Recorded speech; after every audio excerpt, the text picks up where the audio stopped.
Kita akan mulai. Saya buka slide-nya. Oh, sebentar. Slide-nya menampilkan ini dulu. Sebentar ya, teman-teman. Ini dia. Sudah kelihatan semua, Kak? Sip. Sudah. Sudah. Mantul. Rekan-rekan sekalian, kita pagi hari ini membahas berdiskusi directive coaching. Buat teman-teman yang pernah ikut learning talk saya tiap hari Minggu malam, mungkin setengah materinya ini sudah pernah kita diskusikan. Nggak apa-apa. Kita ulangi lagi, yang harapannya makin menancapkan apa yang sudah pernah kita diskusikan ya. Bagi yang belum, ya mungkin ada beberapa hal yang jadi pengetahuan baru buat kita bersama. Kenapa saya selalu tertarik membahas tentang directive coaching? Karena kalau saya bisa katakan, directive coaching ini merupakan pendekatan coaching yang dalam tanda kutip terlupakan. Terlupakan dalam artian tidak banyak dibicarakan. Padahal begitu kita lihat case-case di lapangan, banyak dibutuhkan. Directive coaching sendiri merupakan pendekatan coaching yang paling primitif sebenarnya. Asal muasalnya coaching itu dari directive coaching ini. Ya, Coach Meiko nih. Terlupakan atau sengaja dilupakan? Who knows? Saya tidak tahu. Tapi di lapangan kita sering butuh gitu. Sehingga saya merasa perlu mengangkat ini sebagai alternatif tambahan atau bisa dikatakan senjata tambahan bagi teman-teman coach, learning facilitator, atau leader, sehingga semakin banyak hal yang bisa dipakai untuk mengefektifkan proses coaching yang teman-teman lakukan. Ini saya sehari-hari banyak berkutat di dunia pembelajaran, mengajar, dan mendesain pembelajaran, utamanya untuk pembelajaran orang dewasa.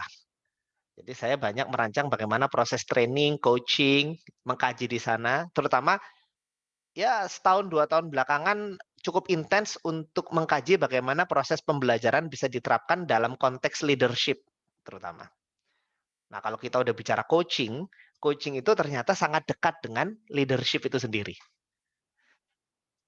Saya hobi menulis, baca, sharing, tukang main saya. Jadi saya senangannya main juga. Terus saya terlibat di beberapa lembaga, diantaranya saya di Surabaya menjalankan satu lembaga kursus dan pelatihan public speaking, Ganesha Public Speaking. Pusatnya di Bandung, cabangnya di Surabaya, saya bersama teman-teman yang di Surabaya. Begitu sekilas tentang saya, teman-teman. Status sudah beristri dengan anak 3 ya. Takutnya Coach Miko nanyain gitu. Istrinya berapa, Coach? Belum dijawab. Oh, kan istri 1, Coach. Bukan baru 1, tapi 1 ya. Nggak tahu Coach Miko ya. Waduh, ini direkam loh Coach. Hati-hati loh Coach. Oh iya. Iya. Nah, teman-teman, pertama-tama kita akan mulai bahas dulu ya. Kalau yang selama ini teman-teman pahami, coaching itu sebenarnya apa sih menurut teman-teman? Directive coaching. So coaching itu apa sih sebenarnya? Ada yang mau jawab mungkin?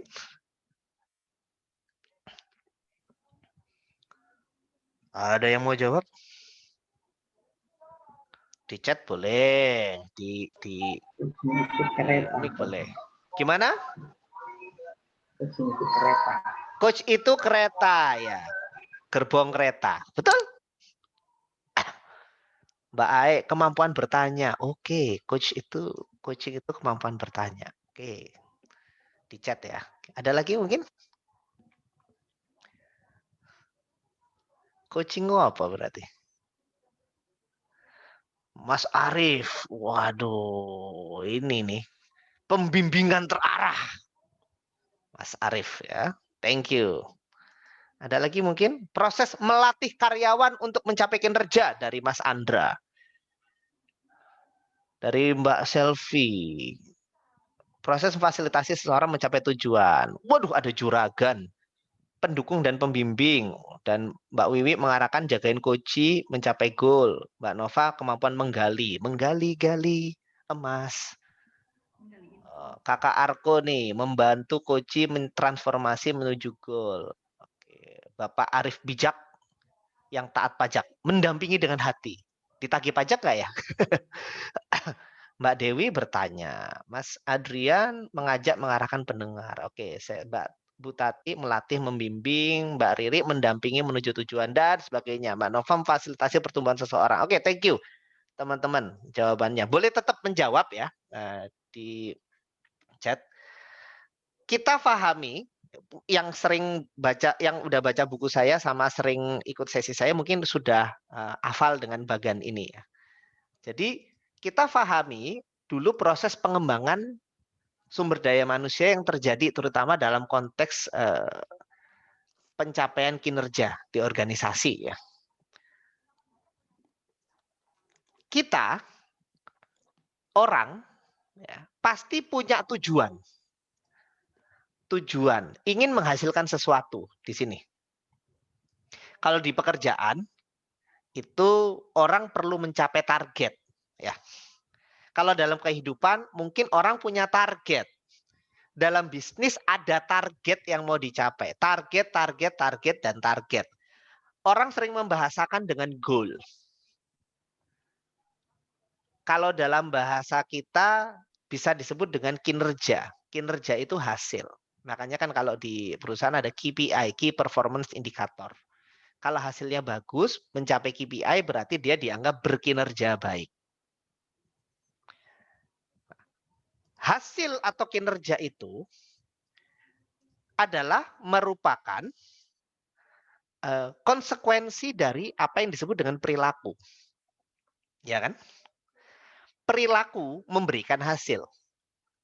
Kalau perilakunya berbeda, hasilnya berbeda. Make sense ya teman-teman ya? Apapun yang kita lakukan pasti menghasilkan sesuatu. Berarti kalau kita punya target yang ingin dicapai, berarti kita perlu melakukan sesuatu dengan cara tertentu yang mendorong diri kita mencapai hasil. Oke?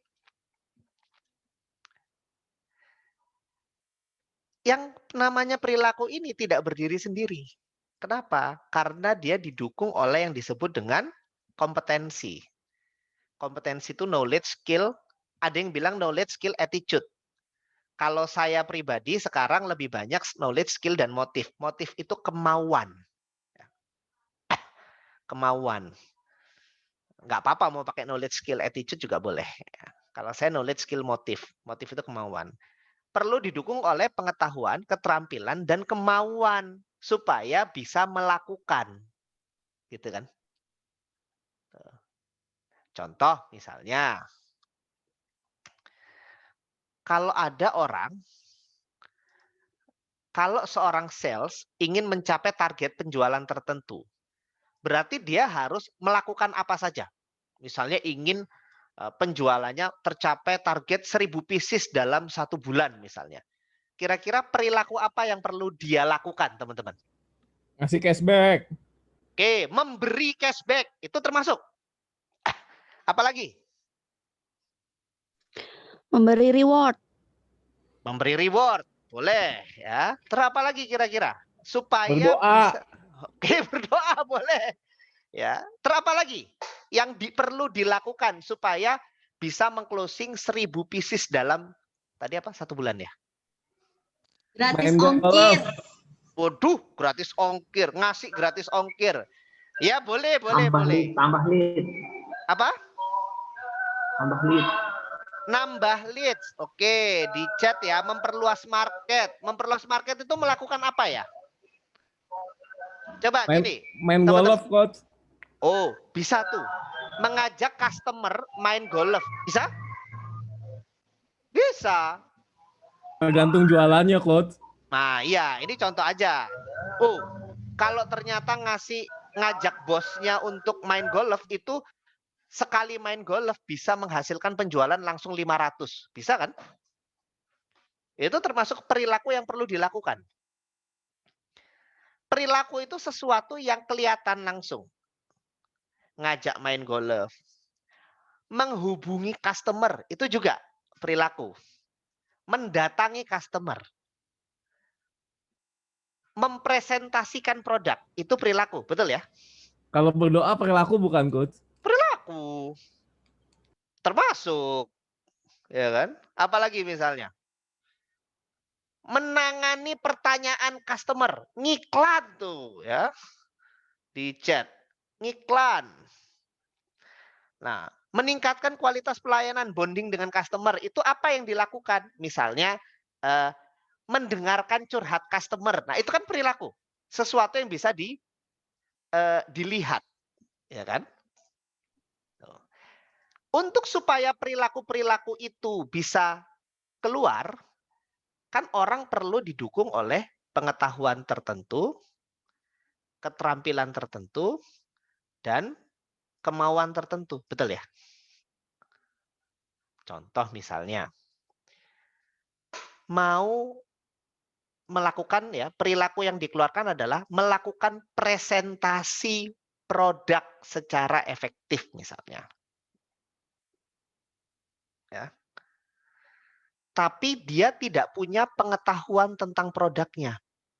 Bisa nggak? Cari endorse. Cari endorse. Coba pertanyaan saya gini. Kalau perilaku yang dilakukan adalah inginnya melakukan presentasi yang membuat customer tertarik. Misalnya. Kan supaya customernya beli kan? Betul kan? Tapi dia tidak punya pengetahuan mendalam tentang produknya. Kira-kira apakah perilakunya bisa lancar dilakukan? Tidak. Bisa, Coach. Berarti perilaku itu perlu didukung oleh pengetahuan ya. Betul ya? Betul. Kalau pengetahuannya nggak cukup, maka perilakunya tidak optimal. Sama misalnya, oh pengetahuan produknya sudah bagus, tapi keterampilan presentasinya masih jelek. Apakah dia bisa optimal melakukan presentasi secara menarik? Nggak bisa. Atau mungkin pengetahuan produknya sudah oke, keterampilan presentasinya sudah oke, tapi dia ogah-ogahan. Alah, customer yang itu males gue. Udah nggak ada kemauan. Pasti akan banyak hambatan kan? Maka supaya perilakunya keluar, orang perlu didukung oleh kompetensi yang dibutuhkan. Pengetahuan, keterampilan, dan kemauan tertentu. Itu dulu ya. Mas Fadil, bedanya perilaku sama melakukan apa? Ya, perilaku itu gampangnya perilaku itu kata bendanya, melakukan itu kata kerjanya. Kan gitu.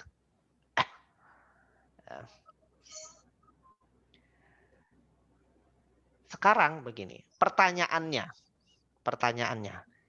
Kalau orang sudah punya kompetensi yang dibutuhkan, ya, pengetahuan produknya sudah lengkap, keterampilan presentasinya sudah bagus, kemauan untuk memberi yang terbaik kepada customer sudah membuncah sangat kuat. Apakah pasti perilaku yang diharapkan keluar? Belum tentu, Coach. Kenapa kok belum tentu? Kan sudah kompeten. Motivasinya, Coach. Motivasi itu kita bisa bicara motivasi itu kemauan,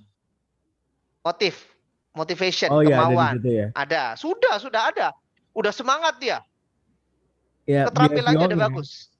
Kenapa? Atau jangan-jangan kompetensinya nggak sesuai dengan kontekstual di lapangan. Sudah sesuai, sudah sesuai kompetensinya. Tapi apakah perilakunya pasti? Harusnya pasti. Pasti, oke. Oke, kakak Arko nih konsistensinya. Ada pendapat lain? Apakah pasti? Kurang berdoa. Apakah pasti? Kenapa? Cenderung pasti, cenderung. Cenderung berarti ada kecenderungan tidak begitu? Kemungkinan kecil ya. Kemungkinan kecil. Oke. Ustadz Raihan nih, tergantung kesiapannya dalam menghadapi masalah. Oke. Jadi kita nggak boleh lupa oleh satu faktor lagi sebenarnya. Disiplin, Coach. Disiplin. Disiplin nanti ini terkait dengan satu faktor ini, teman-teman. Ada obstacle, ada hambatan dari luar yang seringkali menghambat. Contoh nih, contoh. Tadi ya, mau presentasi produk. Presentasi produk nih ya. Mau mempresentasikan produk dengan menarik. Knowledge-nya udah siap, skill-nya udah siap, motivasinya udah siap. Tiba-tiba proyektornya mati. Padahal dia udah nyiapin semuanya. Mungkin nggak? Mungkin. Mati lampu. Atau tiba-tiba begini. Tadinya dia tahu kalau tadinya dia tahu yang hadir itu cuma para sales. Ternyata pas dia hadir, ternyata ada orang yang tidak direncanakan sebelumnya ikut hadir. Bagian quality control. Yang dia mengkritisi semua produk kita. Kita tidak siap dengan kompetensi untuk menangani atau menghadapi kritikan. Karena tadinya memang tidak dibutuhkan. Karena tadinya kita kan presentasi ke sales kan. Misalnya begitu. Sorry, kok ke sales. Kita kan presentasi ke customer kan. Ke customer itu yang langsung make gitu. Tapi tiba-tiba ada datang orang-orang yang tidak diharapkan. Dan tidak direncanakan sebelumnya. Ke Bisa user, jadi. Coach ya. Yes. Jadi banyak obstacle. Obstacle. Apalagi obstacle contoh misalnya.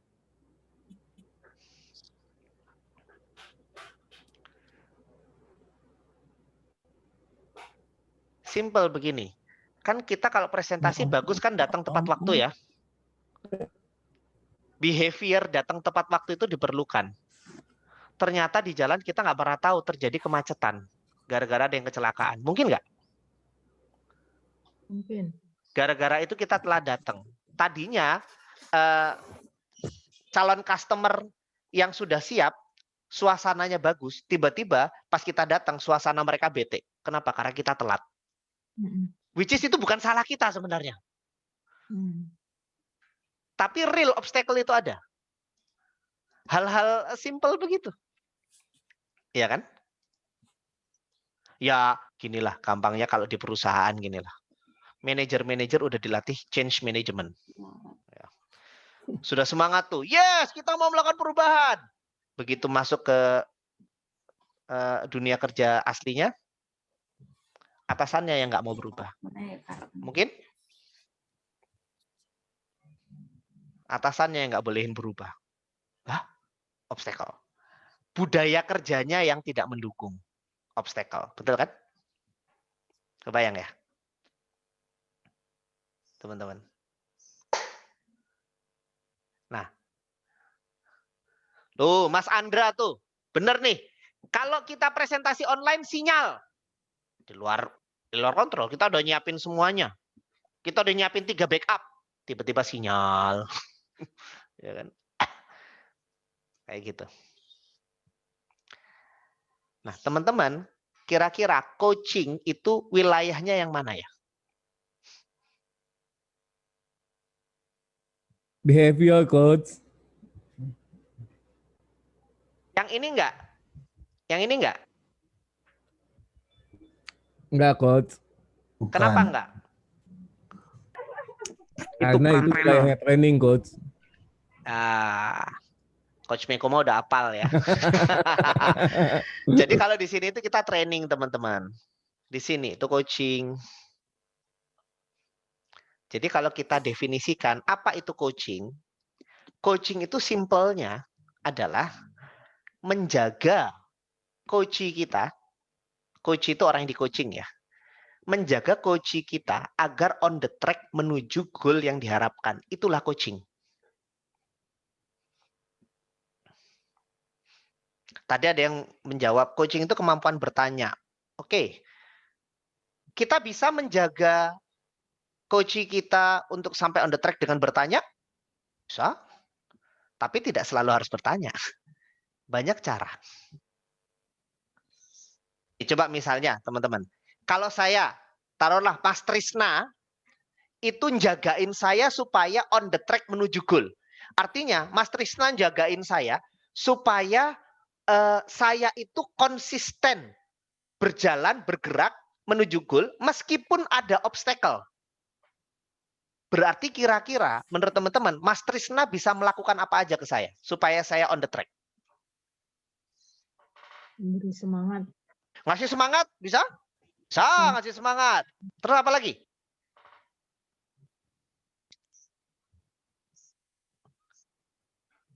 Kalau Mas Trisna, konteksnya sekarang Mas Trisna menjaga saya on the track menuju goal. Meskipun saya yang menghadapi obstacle, tapi Mas Trisna jagain. Mas Surya ini meski banyak obstacle, tetap kudu on the track. Perilaku yang diharapkan kudu tetap keluar. Meskipun ada obstacle, supaya goalnya tercapai. Kira-kira Mas Trisna bisa melakukannya dengan cara apa aja? Tadi Mbak Selvi udah nge-follow up. Gimana udah sampai mana? Boleh? Nah, Boleh. Terus apa lagi? Melakukan apa lagi?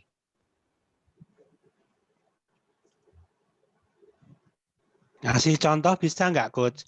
Ngasih contoh? Bisa. Gini loh caranya. Boleh. Kan konteksnya jagain. Ya. Supaya on the track. Self healing bisa nggak, Coach? Self healing kalau itu dibutuhkan. Nah, Jadi kita biar lihat nanti tenang self dulu. healing ya. Nanti kita lihat konteksnya self healing gimana ya. Oke. Mrs. Vanda, kasih info atau explore obstacle yang mungkin muncul? Bisa. Navigasi mood? memastikan Bisa. Koci biar nggak punya kendala. Ya gimana caranya? Diapain? Itu pertanyaannya kan. Memastikan coach nggak punya kendala itu piye? Apa yang dilakukan? Tapi sebenarnya kendala itu nggak mungkin nggak ada sih. Pasti ada. Yang bisa karena gini, obstacle dari luar itu kan seringkali di luar kontrol kita, ya nggak? Caranya gimana supaya coach ini bisa tetap on the track meskipun ada hal-hal di luar kontrol. Dia butuh dijagain. Nah, Mas Trisna ngapain lagi ke saya? Mbak Wiwi itu mengingatkan. Boleh mengingatkan? Boleh. Boleh. Apalagi misalnya yang bisa dilakukan oleh seorang Trisna Lesmana kepada saya. Supaya saya on the track. Ngebengisin, Coach. Ngebegisin tuh diapain?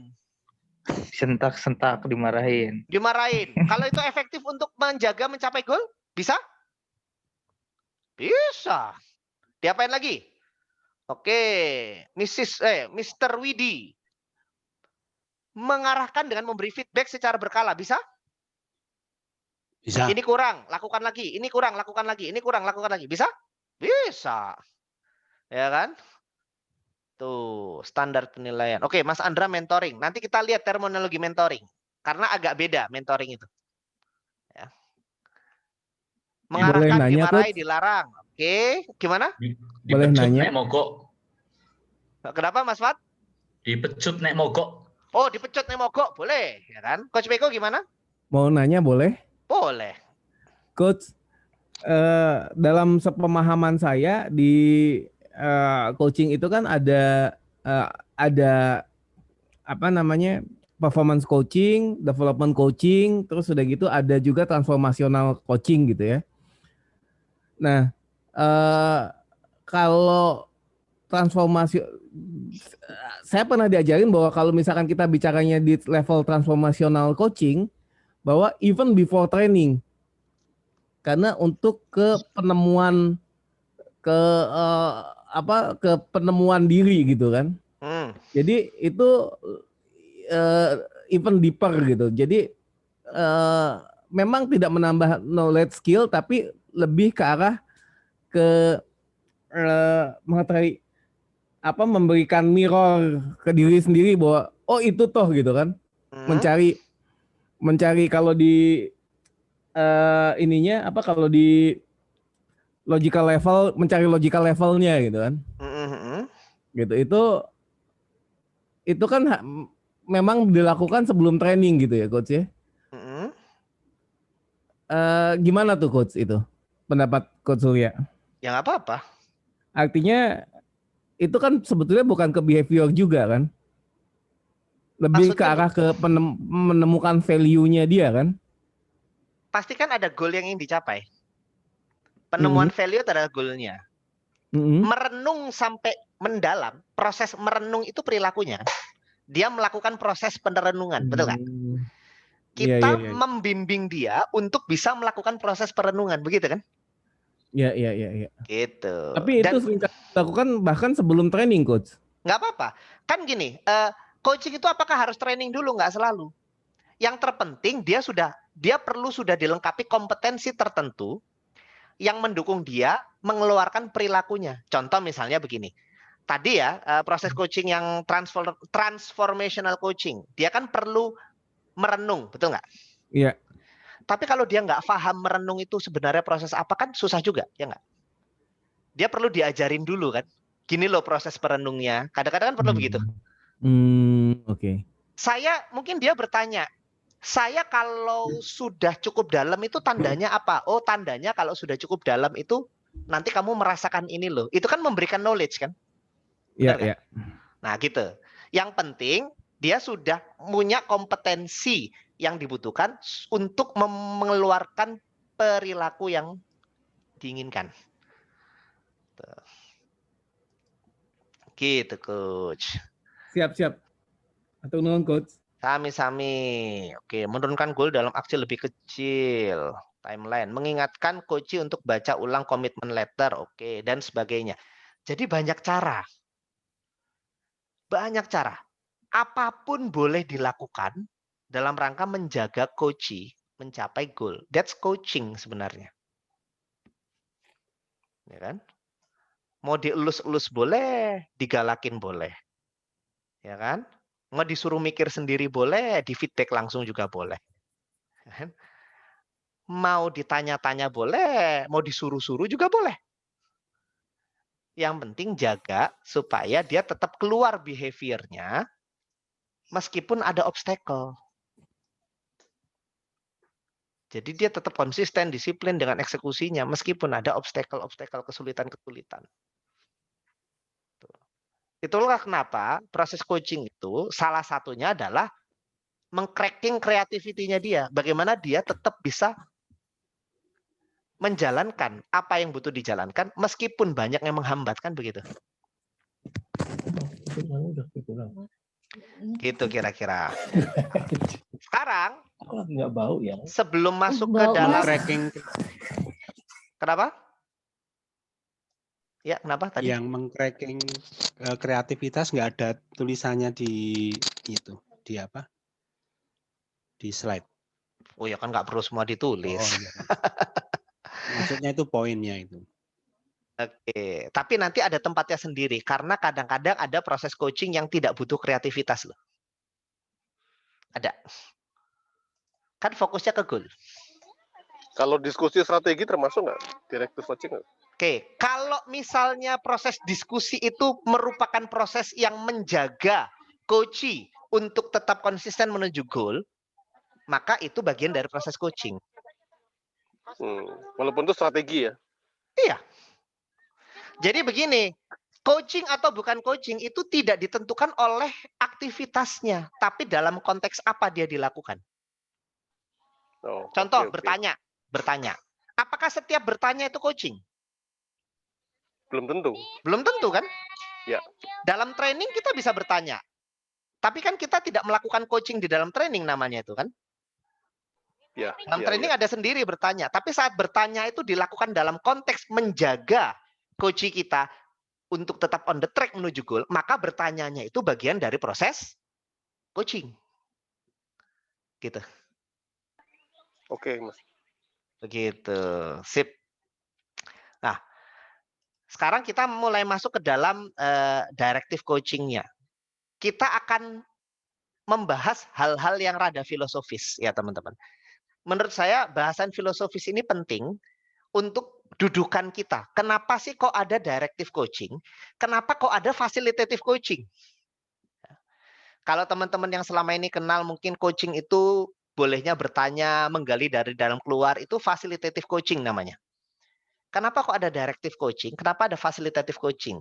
Kita bahas dari dudukan filosofisnya dulu. Jadi kalau dalam filsafat belajar itu kita mengenal banyak aliran. Ada yang namanya behaviorism, ada namanya constructivism, ada namanya cognitivism, ada namanya cybernetic yang terbaru ya. Nah, itu nggak kita bahas. Kita bahas aja dua hal ini. Karena yang paling terkenal adalah behaviorism dan konstruktivism. Dua filsafat belajar yang paling banyak dipakai dan dikenal di dalam dunia pembelajaran. Jadi teman-teman, filsafat belajar ini adalah tentang bagaimana kita memandang manusia. Dulu, belajar itu berawal dari behaviorism. Mungkin teman-teman yang psikologi paham ya dua istilah ini ya. Di sini saya lihat ada beberapa yang latar belakangnya psikologi, ada yang latar belakangnya juga MPD, Magister Pendidikan, mungkin sudah pernah belajar tentang dua hal ini. Filsafat behaviorism itu mengatakan bahwa yang namanya manusia itu dibentuk oleh tempaan dari luar. Itu adalah filsafat yang diyakini oleh orang-orang yang menganut behaviorism. Manusia itu dibentuk oleh tempaan dari luar. Berarti, yuk dari satu kalimat ini teman-teman. Kalau kita memandang manusia itu dibentuk oleh tempaan dari luar, berarti kalau kita mau membentuk orang, biasanya kita apain orangnya? Langsung praktek diceburkan dari pengalaman, Coach. Oke, disuruh terjun ke lapangan langsung, gitu ya. Terus apa lagi? Paling banyak itu dikasih aturan, reward punishment gitu ya misalnya. Iya kan? Terus disuruh apa lagi biasanya orang itu? Dikasih tugas. Dikasih tugas, kerjain ini. Oke, karena tugas itulah yang membentukmu, begitu kan? Dan sebagainya. Itu cara pandang behaviorism.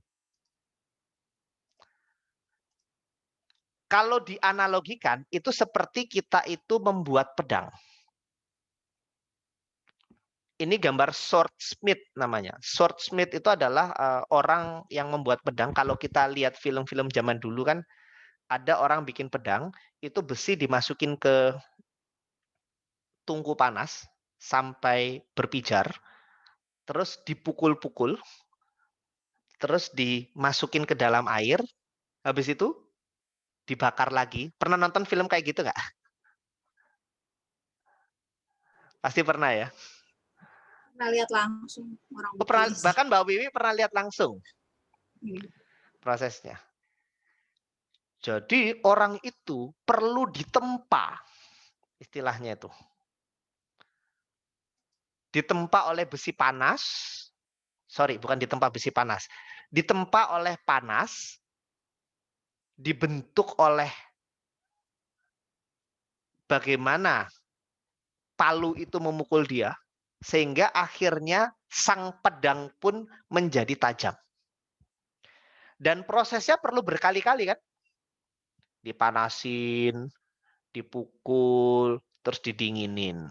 Dipanasin, dipukul, didinginin. Terus saja. Rasanya sakit. Makanya ada kalimat begini. Rasa sakit yang tidak membunuhmu, itu akan membuatmu lebih kuat. Wah, keren ya. Jadi kalau pandangan behaviorism, kita membangun orang itu seperti membangun pedang ini.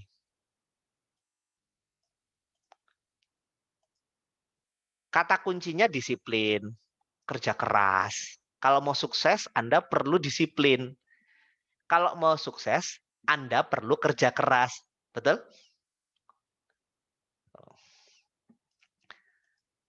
Konsep coachingnya disebut dengan directive coaching. Kenapa saya sebut konsep coaching? Karena filsafat behaviorism ini tidak hanya masuk ke dunia coaching, dunia teaching, dunia training, itu juga ada yang behaviorism. Contoh proses training yang mengandung unsur behaviorism apa misalnya?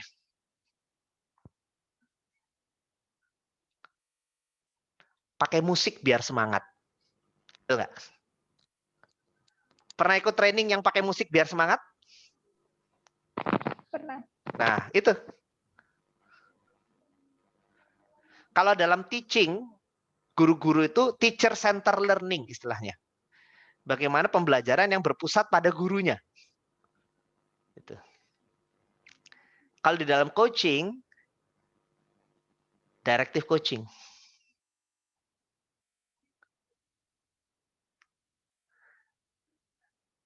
Kenapa saya katakan ini model coaching paling tua? Karena memang behaviorism adalah filsafat belajar paling tua.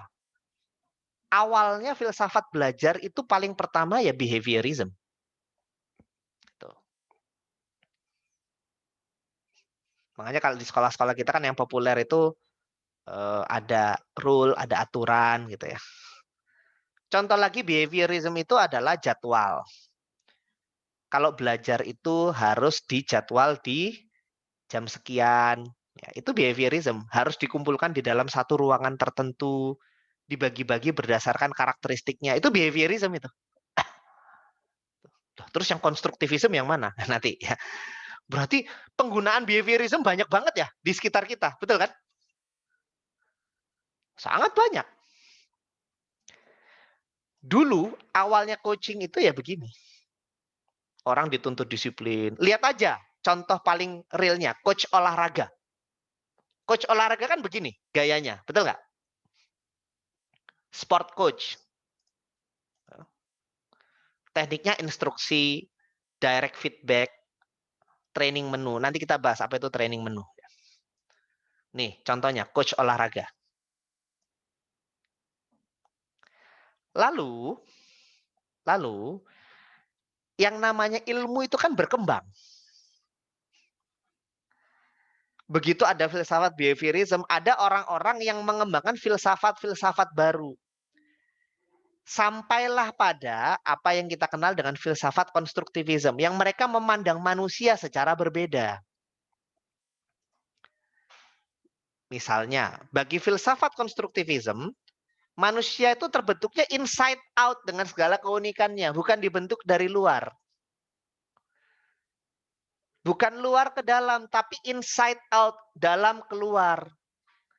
Kalau di behaviorism itu kita analoginya swordsmith. Kalau di konstruktivism analoginya ini nih, kayak telur. Telur itu kalau dipecahin dari luar belum jadi yang di dalam. Maka kita perlu nunggu telur itu sampai di dalam siap, dia akan pecah sendiri, ayamnya keluar. Atau kepompong misalnya. Kalau kita bantuin kupu-kupunya untuk buka kepompongnya, dia malah nggak bisa terbang nanti. Kenapa? Karena proses dia ngerobek sendiri kepompongnya itu adalah latihan dia untuk menguatkan sayapnya yang akan dia buat dia pakai untuk terbang. Konstruktivism itu begitu. Pernah dengar ya kalau pandangan-pandangan kayak begini, teman-teman?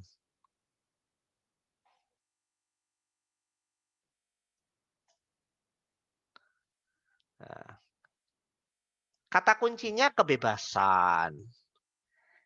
Setiap orang itu bebas, kemerdekaan. Punya apa ya? Punya cara pandangnya masing-masing. Gitu misalnya.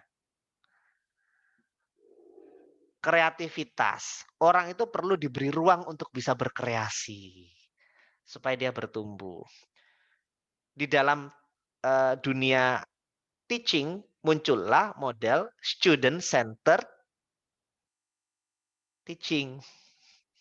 Ya kan? Betul, Mbak Vanda. Setiap orang punya keunikan. Terus kalau dalam training itu banyak tuh sekarang model-model konstruktivism training. Bagaimana di dalam proses training itu lebih banyak digali orang-orangnya, ya. Lebih banyak orang itu mengeluarkan ide-ide dalam pelatihan untuk problem solving-nya. Tidak instruksi satu arah dari instrukturnya. Model-model training yang konstruktivism kayak begitu. Termasuk di dalam coaching lahirlah facilitative coaching. Di mana coaching itu nggak boleh mengarahkan. Nggak boleh bertanya, bolehnya bertanya, menggali dari dalam. Ya. Karena orang itu inside out, kan begitu. Teknik-tekniknya questioning, brainstorming, non-direct feedback. Bahkan feedback pun non-direct. Dia disuruh mikir sendiri apa yang kurang. Kan kamu udah ngerasain. Menurutmu yang kurang apa? Selalu balik ke dia. Model facilitative coaching kayak begitu. Nah, contohnya life coaching. Model paling simpelnya banyak dilakukan dalam life coaching biasanya. Tuh. Saya stop dulu. Materinya masih lumayan banyak, tapi saya stop dulu. Sampai di sini ada yang kepikiran nggak di benaknya teman-teman? Apapun lah, terserah. Yang mau disampaikan. Bisa digabung nggak, Coach? Dua-duanya. Pertanyaan bagus. Bisa digabung nggak? Bisa.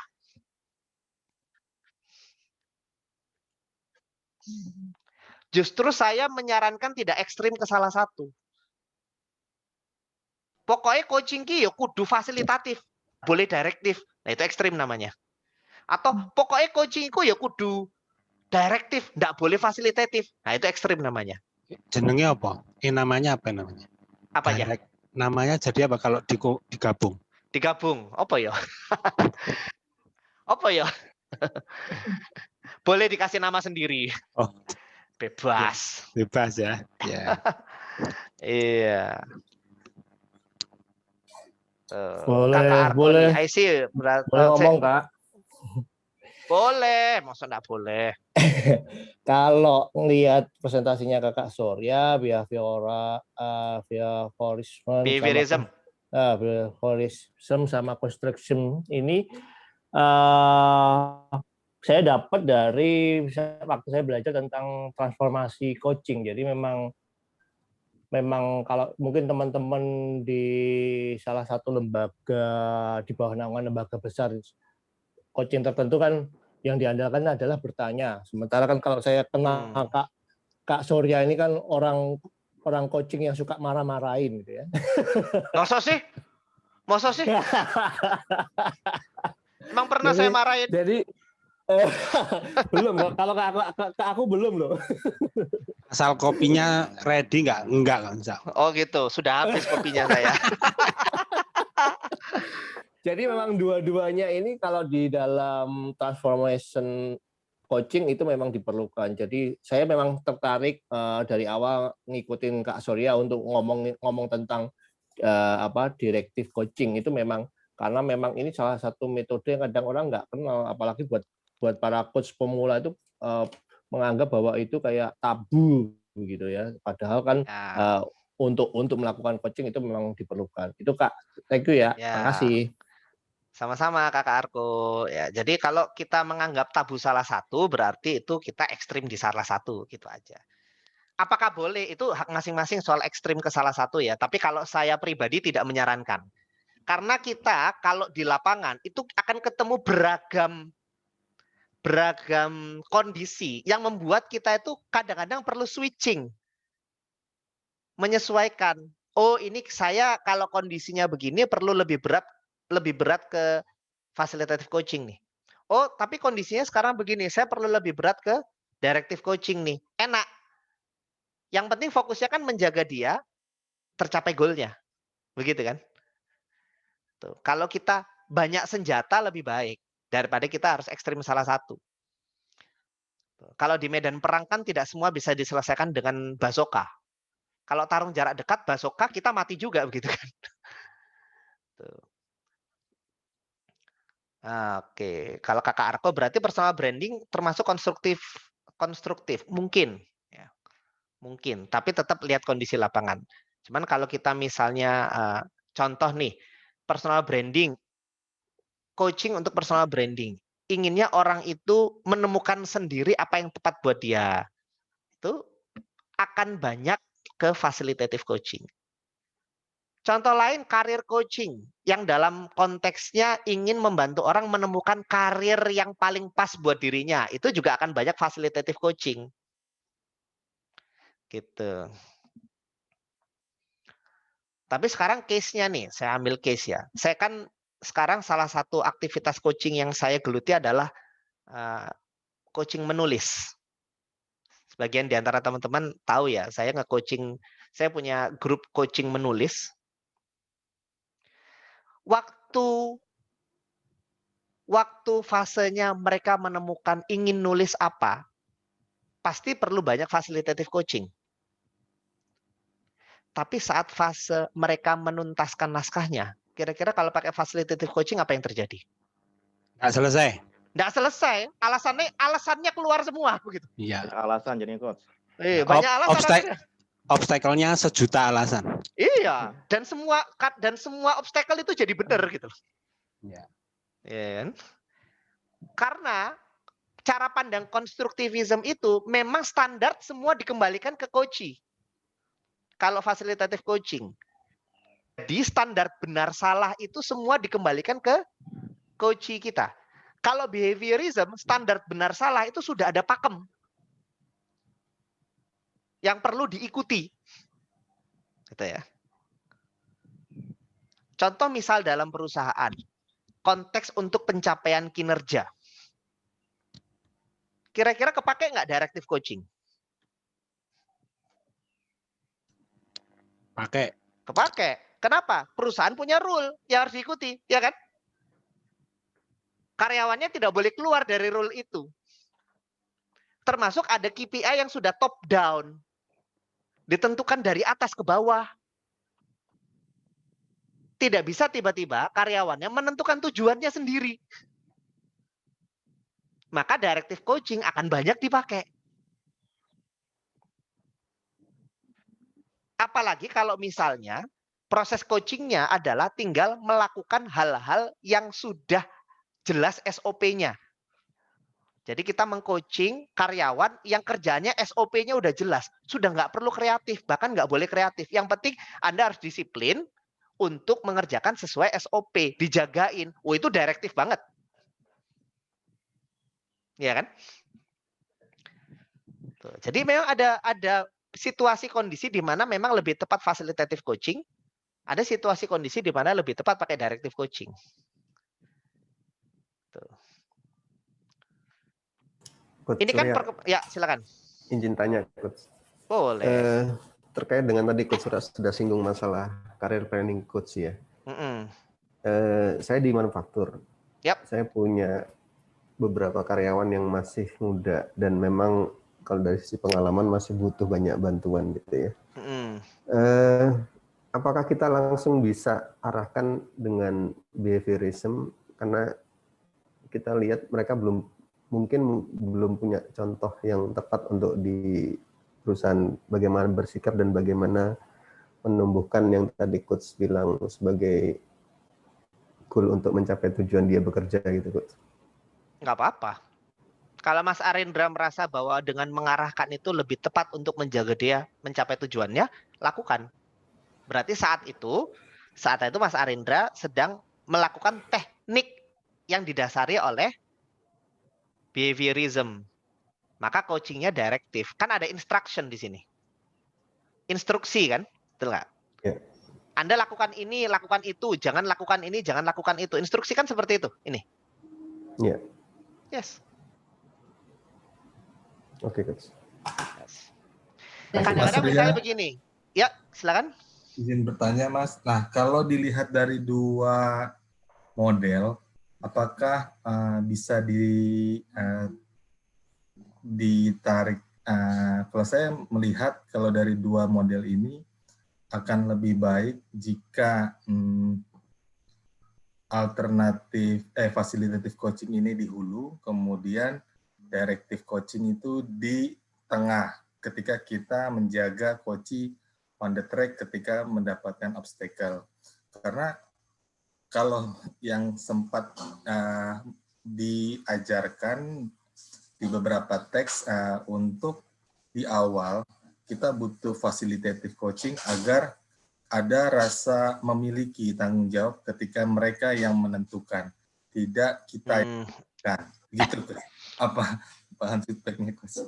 Itu boleh, tapi tidak selalu begitu. Karena rasa kepemilikan itu tidak selalu, rasa kepemilikan itu memang banyak hadir dari dia mengambil keputusan sendiri. Ya, tapi juga tidak selalu. Karena saya sudah cukup sering juga menemukan ya, di mana dia tidak mengambil keputusan tapi bisa dihadirkan rasa kepemilikan. Itu bisa, ada cara lain. Contoh misal dalam grup coaching atau dalam tim coaching. Grup dengan tim coaching beda ya, tapi dua-duanya ada ciri yang sama.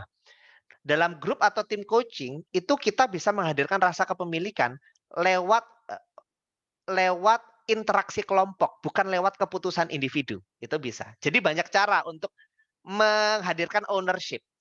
Artinya yang disampaikan Mas Andra tadi boleh kayak begitu. Tapi tidak selalu harus begitu. Ya, Mas Andra ya. Oke, Mas Surya, terima kasih, Mas. Sama-sama. Sip. Oke, mungkin perlu dibedakan tentang instruksi, directive coaching, dan mentoring. Oke. Terus apa bedanya karo mentoring? Ini saya bahas sedikit aja ya, teman-teman. Banyak yang menyamakan proses instruksi itu dengan mentoring. Mentoring itu bukan itu. Mentoring itu, kalau kita mau mengatakan coaching adalah A, mentoring adalah B. Berarti kita memandang coaching dengan mentoring itu ada dalam satu layer yang sama. Makanya bisa dibandingkan. Kayak apel Malang sama apel Washington. Gitu ya. Padahal mentoring itu layernya beda. Nggak apple to apple buat dibandingkan sama coaching. Mentoring itu begini. Mentoring itu peran sosial yang apple to apple sama proses leading. Leader, mentor.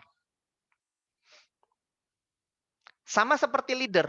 Leader boleh melakukan training nggak? Boleh, Coach. Boleh. Leader boleh Boleh. melakukan coaching nggak? Boleh. Boleh. Sama, mentor juga boleh melakukan training, mentor boleh melakukan coaching. Jadi tidak apple to apple kalau kita membandingkan coaching adalah, mentoring adalah, nggak apple to apple gitu. Layernya udah berbeda. Dia satu layer dengan leader, mentor itu. Gitu ya. Jadi apa bedanya dong sama mentoring? Ya nggak bisa dibedakan memang. Kita boleh di-coach oleh seorang mentor, ya berarti itu coachingnya adalah bagian dari proses mentoring. Kita bisa di-coach oleh non-mentor.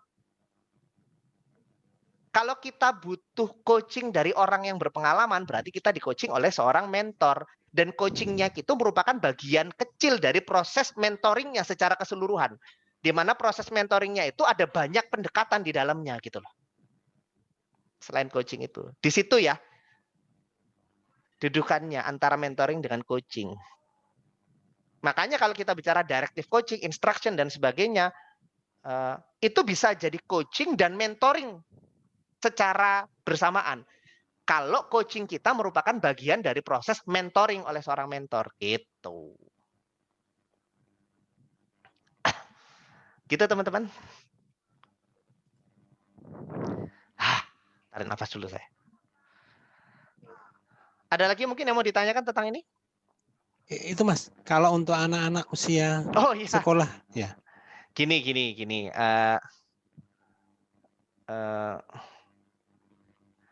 Kalau anak-anak usia sekolah ya. SD sampai SMA lah misalnya. Pertanyaannya, anak-anak itu sudah perlu punya goal yang spesifik nggak? Iya. Apa itu? Akademis sama non-akademis. Oke, ya. Kalau memang itu merupakan goal spesifik, ya. Goal spesifik ya, yang harus dicapai, misalnya dia harus ranking sekian, ya prosesnya sama aja. Apa yang perlu dilakukan oleh seorang coach dalam menjaga anak-anak itu supaya melakukan perilaku yang on the track. Jadi menjaga supaya dia tetap belajar, menjaga supaya dia tetap mengerjakan tugas, menjaga supaya dia tetap rajin untuk belajar ke guru-guru yang lain. Itu proses coaching, menjaganya. Oke. Yang penting prosesnya jagain itu aja. Ya. Baik, makasih, Coach Surya. Sama-sama. Jadi orang tua itu coach yang natural gitu. Ya, jadi orang tua itu coach yang natural sebenarnya iya. Gitu. Terutama peran itu akan semakin besar saat anak sudah remaja. Saat sudah mulai bisa ditanya, kamu mau hidupnya kemana? Gitu. Gitu teman-teman.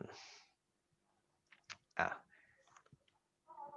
So directive coaching itu biasanya digunakan untuk proses coaching yang diperuntukkan untuk mencapai kinerja di mana standarnya sudah baku.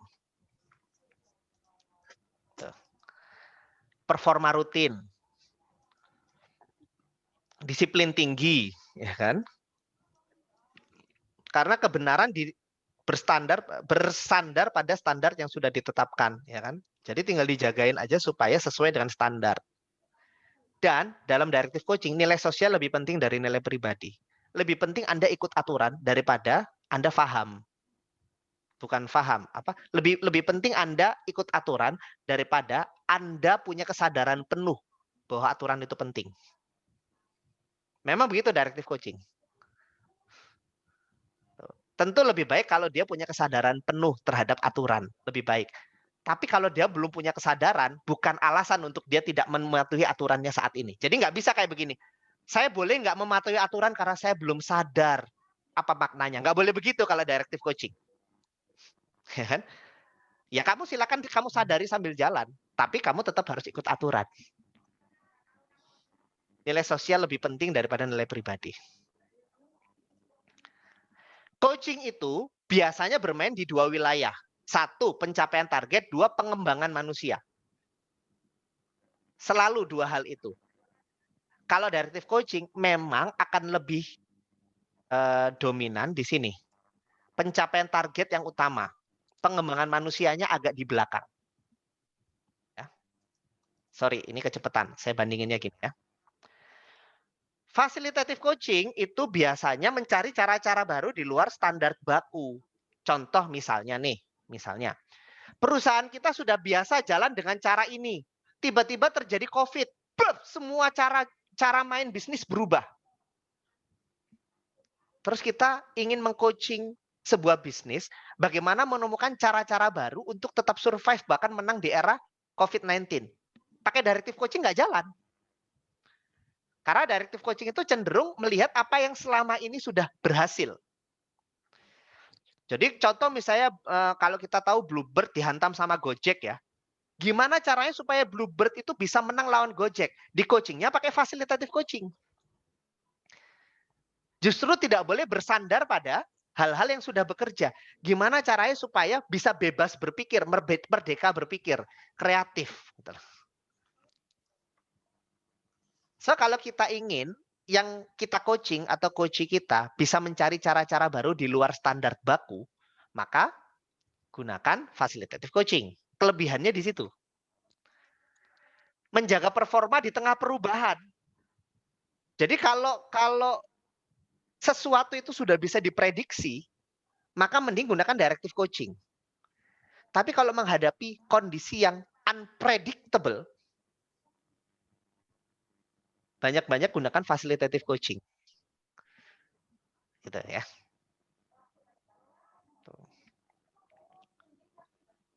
Misalnya sekarang eranya VUCA, segala perubahan segala perubahan itu serba cepat. Kalau zaman dulu apa yang berlaku hari ini masih berlaku 10 tahun lagi. Zaman sekarang apa yang berlaku hari ini besok bisa berubah. Ya kan?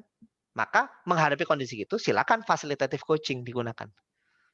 Tapi kalau proses menulis, menyelesaikan naskah, polanya begitu-gitu aja. Ya direktif. Makanya kalau di coaching nulis saya itu direktifnya banyak. Gitu. Bengis. Tuh. Memberi keterbukaan atas ide-ide baru yang belum terpikir sebelumnya. Kebaruan itu sangat dihargai di dalam fasilitatif coaching. Dan kebenaran ada dalam pribadi masing-masing. Standar benar salah dikembalikan ke pribadi. Tadi ya, oke, nilai pribadi lebih penting dari nilai sosial. Sehingga kalau dalam directive coaching, pencapaian target adalah yang utama. Kalau fasilitative coaching, pertumbuhan pribadi coachee adalah yang utama. Maksudnya gini, tadi kan coaching itu bermain di dua ranah yang barengan ya. Bukan pilihan, ini barengan. Pencapaian target sekaligus pertumbuhan manusia. Kalau dalam directive coaching, begitu target nggak tercapai, kita akan bicara, gimana nih kenapa target nggak tercapai? Ini ya apa ini target nggak tercapai? Ya kan? Tapi kalau dalam facilitative coaching, kadang-kadang kita begini, atau sering malah kita begini, nggak apa-apa targetnya belum tercapai. Yang penting kamu belajar sesuatu, kan begitu? Ya. Kalau facilitative coaching ya, nggak apa-apa kamu nggak mencapai target, nggak apa-apa kamu gagal. Yang penting kamu belajar sesuatu dari proses ini. Fasilitatif. Makanya pertumbuhan pribadi itu lebih utama. Kalau directive coaching, mbuh piye carane, target mesti tercapai. Tuh. Oke, saya jawab pertanyaan Mrs. Vanda. Dalam sustainability perilaku, saya merasa directive coaching sifatnya jangka pendek. Fasilitatif lebih ke jangka panjang. Ini pertanyaan yang jawabannya tidak bisa dijawab dengan satu jawaban pasti. Kalau konteksnya adalah sustainability business di tengah perubahan, ya. Tapi kan coaching tidak selalu bicara sustainability business, ya enggak? Contoh, mempertahankan alur proses produksi. Itu kan ranahnya udah beda. Kayak produk itu kan prosesnya ada proses bikin blueprint, ada proses produksi, ya kan? Kalau bikin blueprint, kita kan berpikir sekarang yang dibutuhkan apa sama customer. Kok berubah lagi? Berarti kita harus bikin blueprint baru lagi. Maka facilitative coaching banyak berperan. Tapi bagian produksi itu kan hanya nerima aja dari bagian yang ngasih blueprintnya. Yang dipikirkan produksi adalah bukan soal menghadapi perubahan, tapi bagaimana proses produksi bisa disiplin sesuai alur. Maka kalau kita bicara proses produksi, justru secara jangka panjang, directive coaching lebih berpengaruh. Jadi pertanyaan ini tidak bisa dijawab dengan satu jawaban pasti. Gitu ya. Begitu. Nah, mari kita masuk lebih detail ke directive coaching. Loh, dari tadi kita bicara perbandingan secara permukaan. Sekarang kita lebih fokus bagaimana directive coaching itu dilakukan. Model paling simpel dari directive coaching itu seperti di gambar ini, coach olahraga, teman-teman. Sport coach. Kalau seorang Alex Ferguson, kenapa kok Alex Ferguson yang dipilih? Karena saya bukan penggemar MU, tapi saya penggemarnya Ferguson. Saya punya buku-buku beliau, saya baca ya, bagaimana proses beliau perjalanan karirnya sebagai coach di MU selama 25 tahun kalau nggak salah ya. Teman-teman, kalau kita melihat seorang Fergie atau Sir Alex Ferguson, sebagai coach dia melakukan apa aja?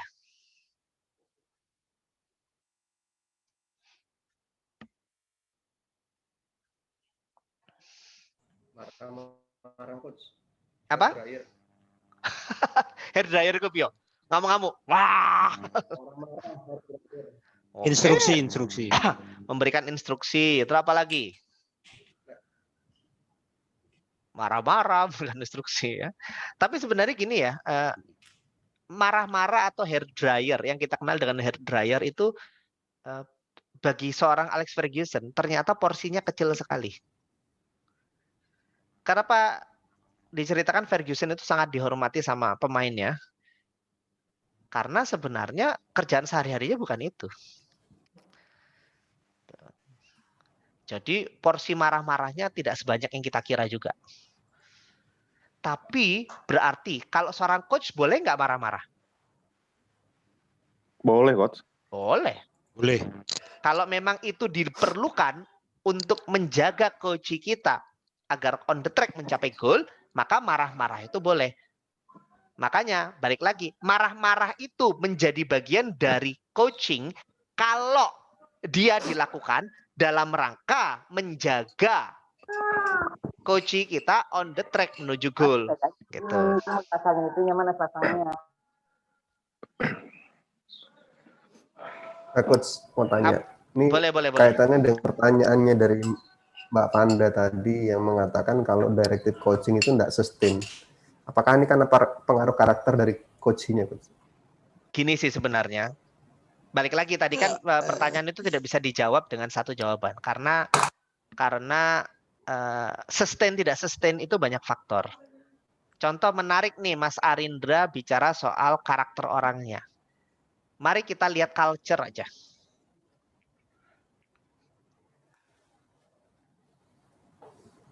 Kalau culture Indonesia itu agak beda dengan culture-nya orang US. Benar nggak? Kebiasaan mereka untuk merdeka berpikir juga berbeda. Benar kan? Kalau fokus kita adalah pada pencapaian goal, kadang-kadang kalau kita full facilitative coaching, kita akan menemui kendala pada konteks culture orang Indonesia. Ya kan? Saya tidak mengatakan ini secara umum ya, tapi kita akan sering mengalami. Kalau kita hanya ekstrim pada facilitative coaching, kita akan menemui kendala gitu lah di lapangan, di mana itu tidak cocok, tidak match. Tuh. Contoh aja, saya beberapa kali tuh mengajukan sebuah pertanyaan yang bahkan pertanyaannya itu sulit dimengerti. Padahal saya sudah berusaha menggunakan pertanyaan yang sesimpel mungkin. Wis bahasa lapangan. Tapi bukan karena mereka tidak paham apa pertanyaannya. Mereka paham pertanyaannya. Tapi mereka bingung menjawabnya. Gitu loh.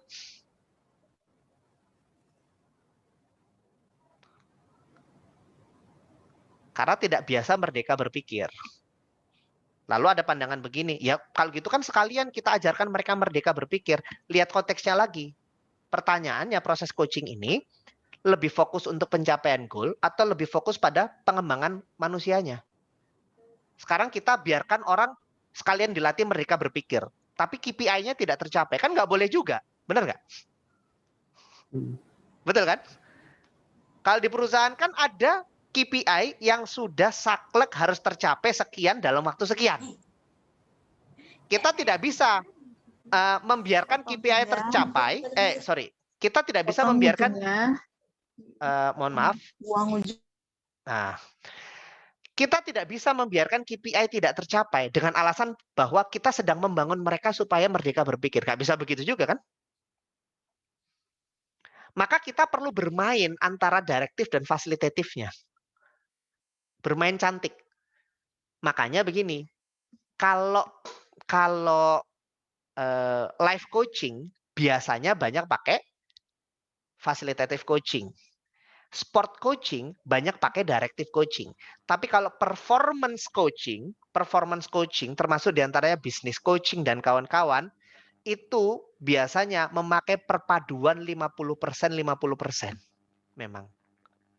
Directive 50%, fasilitatif 50%. Kadang-kadang komposisi itu berpindah-pindah. Sesekali kita lebih banyak direktifnya, sesekali kita lebih banyak fasilitatifnya, tapi kita perlu dancing di situ. Kenapa? Karena kalau di dalam organisasi performance coaching, kita bicara orang itu mesti sambil ditumbuhkan untuk jangka panjang, tapi KPI-nya nggak boleh telat tercapainya, kan begitu? Ya kan? Performance coaching menariknya begitu. Paling seru kalau menurut saya pribadi. Ini preferensi pribadi ya, bukan pernyataan teori. Menurut saya pribadi memang paling seru itu bermain di performance coaching. Karena perlu memainkan dua hal itu. Secara sepakat coach. Performance coaching paling kelihatan resultnya. Ya. Dan kalau kita bicara performance coaching kan kita betul-betul berpikir jangka pendek, jangka panjang, jangka pendek, jangka panjang, jangka pendek, jangka panjang itu wah asik lah.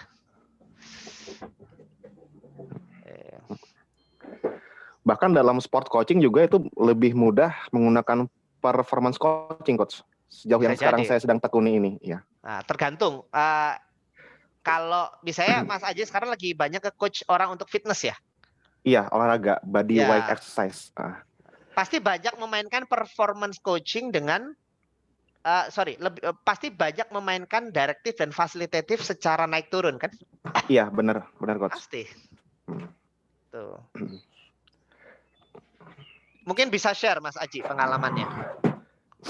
Ya, kalau saya mungkin lebih menggunakan direktif untuk misalkan gini, kita main push up ya, kalau yang paling dasar push up gitu. Nah, untuk yang baru basic, yang baru mulai, itu kan biasanya saya kasih target minimal bisa 10 repetisi naik turun dulu. Ya. Nah, tapi untuk melatih push up itu kan ada bagian otot-otot yang harus dikuatkan. Nah, untuk memahami pembentukan ototnya di mana, kemudian makanan dan minuman harus di apa, saya biasanya menggunakan fasilitatif coaching. Nah, ketika di fasilitatifnya sudah tercapai, baru kita masuk ke direktif lagi untuk kata Coach Meko tadi membuktikan resultnya. Karena untuk membentuk otot kan nggak harus dengan gerakan juga, tapi harus dengan makanan, minuman, pola istirahatnya. Nah, untuk kayak pola istirahat, pola tidur, ya pola pikir, bagaimana mengatur emosi, itu larinya ke fasilitatif. Tapi ketika terjun ke bagian teknik-tekniknya, result dari hasil fasilitatifnya, saya harus main direktif. Gitu. Iya. Pasti banyak mainin di situ kan? Iya. Bahkan sekarang sport coach pun banyak yang sudah sport coach pun sekarang banyak yang mulai memadukan direktif dengan fasilitatif. Banyak yang sudah mulai seperti itu. Ya bagus. Kan kita tetap lihat aja ininya, lihat aja kondisi pemainnya, kondisi kondisi persaingan antar klubnya gitu kan, dan sebagainya. Kalau kita jabarkan secara umum, Alex Ferguson itu melakukan 5 hal utama sebenarnya. Pertama, dia mengobservasi proses berlatih. Bahkan fase trainingnya peserta dia observe, ya. Kan kalau fase pas lagi latihan, bukan fase pertandingan. Pas fase lagi latihan, itu kan pemain sudah ada pelatihnya sendiri-sendiri. Penjaga gawang punya pelatih penjaga gawang. Untuk kebugaran dan fisik sudah punya pelatih fisik sendiri.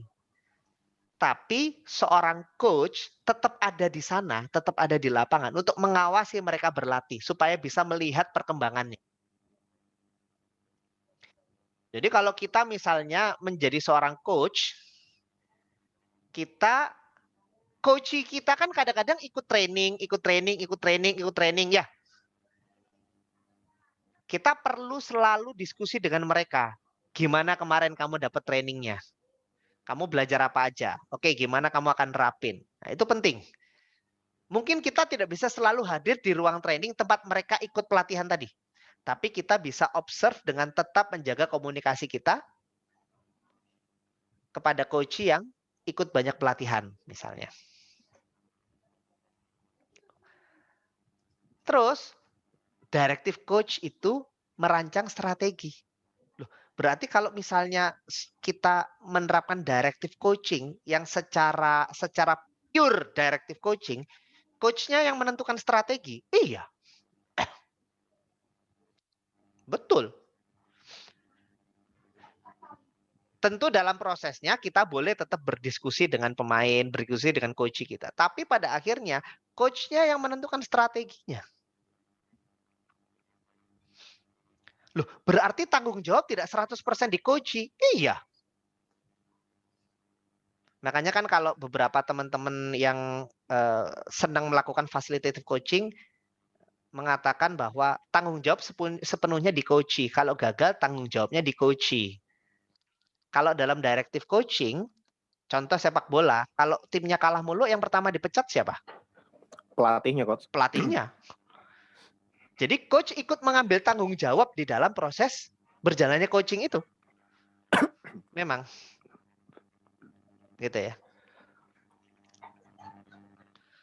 Termasuk bertanggung jawab terhadap pencapaian result itu. Ya itu tadi kalau di sepak bola, timnya kalah mulu, yang dipecat duluan bukan pemain. Nggak bisa pelatih mengatakan, bahwa itu kan tergantung pemain yang main di lapangan. Nggak bisa. Kan pemainnya yang main di lapangan. Mereka yang berjibaku dengan bola. Mereka yang nggak nyetak gol. Ya pelatihnya yang dipecat duluan. Kalau direktif gitu.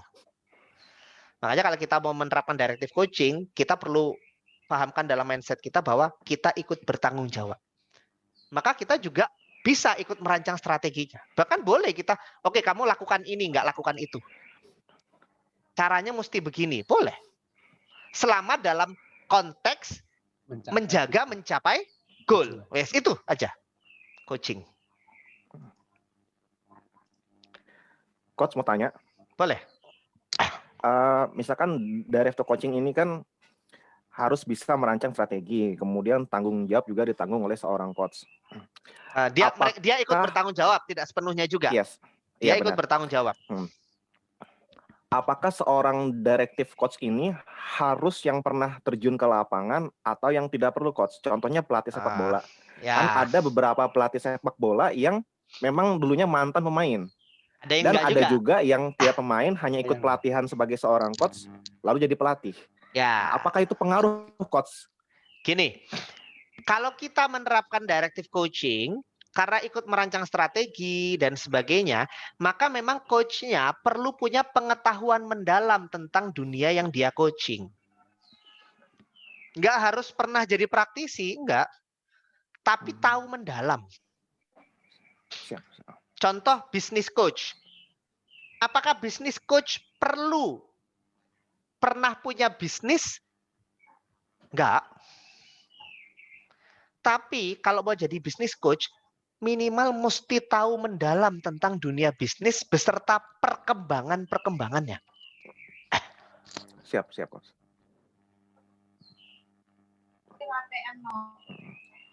Tuh kira-kira.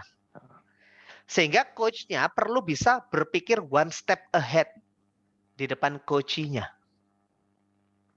Ini agak beda dengan facilitative coaching. Kalau facilitative coaching, coachnya one step behind, di belakang, ya kan? Tapi kalau directive coaching memang perlu one step ahead. Pengetahuannya perlu banyak. Tidak hanya pengetahuan hari ini, tapi perkembangan bisnis sekarang seperti apa, ya kan? Persaingan bisnis sekarang seperti apa? Berita-berita permainan bisnis sekarang seperti apa? Perlu paham betul itu. Kalau jadi seorang directive coach atau coach yang menggunakan directive coaching. Mas Aji yang menentukan strateginya kan Mas Aji kan? Kalau mau turun berat badan, strateginya Mas Aji kan? Iya, coach. Betul kan? Betul. Mas Aji perlu paham betul kan gimana proses orang bisa menurunkan berat badan. Benar banget, coach. Tapi apakah Mas Aji adalah orang yang harus sudah berotot? Enggak harus. Makanya kalau di sepak bola, pelatih fisik itu belum tentu orang yang fisiknya bagus. Iya, biasanya buncit-buncit coach pelatihnya itu. Buncit-buncit, iya. Iya. Dan itu nggak apa-apa. Termasuk pelatih apa namanya, seorang coach sepak bola kayak Ferguson dan kawan-kawan kan banyak yang gemuk, nggak apa-apa. Benar-benar. Gitu. Kalau gitu Kang Nah, Aji nggak bakat jadi itu pelatih sepak bola karena kurang gemuk. Oh gitu ya. Aduh, ada aja ya. Lalu coach kembali ke mentor tadi. Coach kan definisi yang selama ini berkeliaran di halayak umum itu kan bahwa mentor itu harus yang sudah mengalami, misalkan mentor bisnis. Jadi harus punya bisnis juga, terbukti bisnisnya berhasil, baru boleh melakukan coaching di situ. Itu bagaimana menurut pandangan Coach Surya? Loh itu benar, kalau mentor memang harus sudah pernah. Itu benar. Itu mentoring ya Mas ya? Itu jadi gini, mentoring ya. Loh itu bisa mentoring sekaligus coaching. Yang sekaligus nanti ada coachingnya kan layernya beda kan. Betul. Misalnya gini, misalnya Mas Arief mau jadi mentor bisnis saya, nih misalnya ya. Mas Arief ini sudah punya bisnis multinasional, omsetnya triliunan. Ya, saya dan Mas Arief mau nge-mentor saya, oke? Supaya saya bisa punya bisnis yang paling nggak mirip-mirip dengan Mas Arief, gitu kan? Oke. Nanti dalam proses Mas Arief membimbing saya, bisa aja Mas Arief ngajarin saya, nge-training kan? Bisa aja Mas Arief nge-coaching saya. Bisa aja Mas Arief ngapain lagi? Dengerin curhatan saya. Betul. Ya kan? Bisa aja Mas Arief, wis apapun lah, ya. Nah, itu mentoring, coaching hanya satu bagian saja. Oke. Mentoring itu begitu. Dan betul jadi Mas Aji ya, kalau mentor bisnis memang harus punya bisnis, sudah sukses di bisnis. Itu mentor bisnis. Siap, terima kasih Coach. Sama-sama. Setelah merancang strategi, seorang coach itu juga mengamati proses bermain di lapangan. Jadi dia hadir di lapangan, ngelihat Oh, kayak gini loh pemainnya bermain. Pertanyaannya begini, kenapa seorang coach seperti Alex Ferguson dia mesti hadir di lapangan? Kan pemainnya udah dikasih strategi. Toh dia juga nggak ikut main kan? Kenapa dia mesti hadir di lapangan melihat pemainnya bermain kira-kira? Supaya Obstacle. Oke. Untuk mengobservasi, Coach. Dynamic. Ya, betul. Untuk mengobservasi. Kenapa dia mesti mau observasi gitu loh? Kan dia Memastikan untuk apa? ensuring, memastikan bahwa strategi yang dirancang oleh coach itu berjalan. Nah, kan balik lagi. Coach itu tugasnya menjaga proses supaya on the track. Lah strategi yang sudah dirancang, apakah sudah pasti on the track? Belum tentu. Maka dia lihat pemainnya benar nggak? Musuhnya sesuai yang diperkirakan nggak? Perlu nggak berubah strateginya? Karena itu salah satu tugas coach lagi mengolah ulang strategi. Oh, setelah melihat di lapangan nggak jalan nih. Nggak boleh dibiarin. Kenapa? Karena tugasnya bukan memastikan permainan berjalan, tapi tugasnya memastikan timnya mencapai target. Yaitu apa? Menang. Oke. Karena tugasnya memastikan timnya menang, maka di tengah jalan dia bisa aja, oke, udah nggak tepat nih, udah nggak bener nih mainnya. Kita olah ulang strateginya. Di ruang ganti dijelasin. Kita ganti strategi. Nggak 3-4-3. Kita lebih menyerang. 3-3-5. Bener nggak? Salah ya? 3-4-5 ya. Bener nggak 11 itu? 3-4-3. 3-4-4 misalnya. 3-4-4. Ya salah lagi kan jumlahnya. Ya pokoknya lebih banyak nyerang lah. Ya. Tadi 3-4-3 jadinya 2-4-4. Sorry, 2-4-4. Sorry. Ya, saya ngantuk nih. Dari 3-4-3 berubah jadi 2-4-4. Backnya dikurangi 1. Penyerang ditambah 1. Ganti strategi kan? Tuh. Dilihat lagi. Oke, nggak jalan lagi. Backnya kurangin 1 lagi. 1-4-5. Kenapa? Dilihat karena kipernya jago. Wis, kipernya jago lah. Kalau dikurangin backnya 1, kipernya nggak bakal kebobolan. Tapi penyerang kita tumpul, tambahin lagi. Bisa begitu. Mengolah ulang strategi. Tuh. Dan yang kelima, menentukan proses berlatih berikutnya. Gini, setelah bermain apapun hasilnya, pelatih kan bisa ngelihat si coach ini. Oh, penyerang saya yang ini, dia suka tumpul kalau nyundul bola. Padahal posisi dia seringkali di atas pemain lawan karena badannya tinggi. Sebenarnya kalau dia dilatih lagi cara menyundul bola, maka dia akan mencetak gol lebih banyak. Pelatih bisa melihat itu kan, si coach, betul nggak? Maka coachnya menentukan proses berlatih berikutnya. Berikutnya nanti orang ini, si penyerang ini akan saya latih untuk menyundul lebih akurat. Maka dibuatlah rencana pelatihan berikutnya oleh si coach. So, salah satu tugas coach juga adalah merancangkan atau merencanakan latihan-latihan berikutnya bagi si coach supaya tetap on the track menuju goalnya. Apakah harus si coach langsung yang melatih?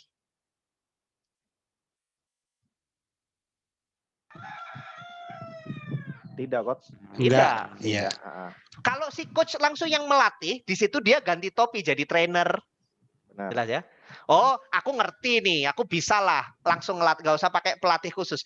Aku bisa ngelatih dia langsung gimana cara nyundul. Maka dia saat itu ganti topi jadi trainer, ngajarin kompetensi untuk nyundul bola. Tapi bisa aja menugaskan satu pelatih khusus, tolong kamu latih dia. Nyundul bola, kudu akurat, kudu gol. Kalau bisa dia senggol dikit itu bola pakai kepala, gol. Coachnya mengamati. Sehingga tidak lepas pengamatan dari coach-coachnya. Coach tahu betul perkembangan coachnya sejauh mana.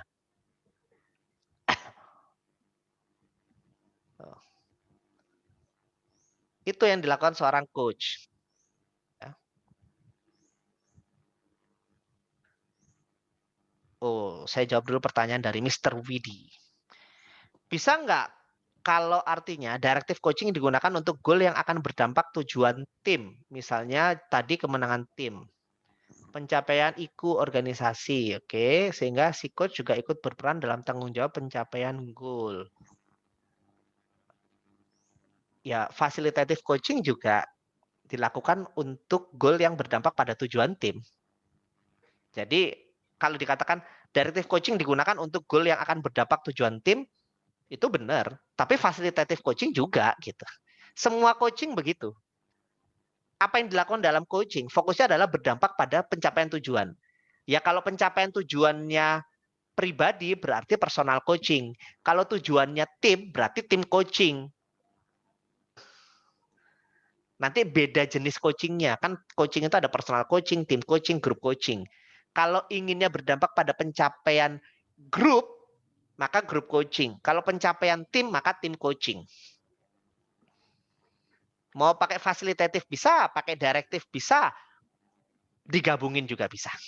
Tergantung. Gitu. Kalau di fasilitatif coaching yang sama dengan directive coaching nomor berapa ya? Yang sama. Ya.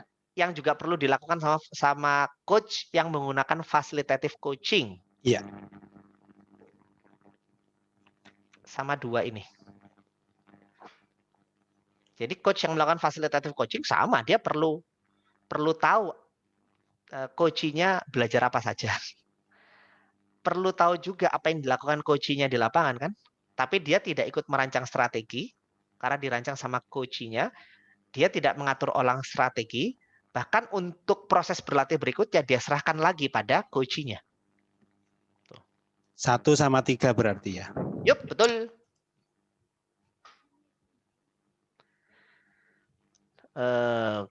Mbak Nova, apakah dalam directive coaching pelatih perlu memiliki pengetahuan mendalam sampai level teknis untuk meningkatkan efektivitas coaching? Iya. Tapi tidak harus mampu melakukan secara teknis.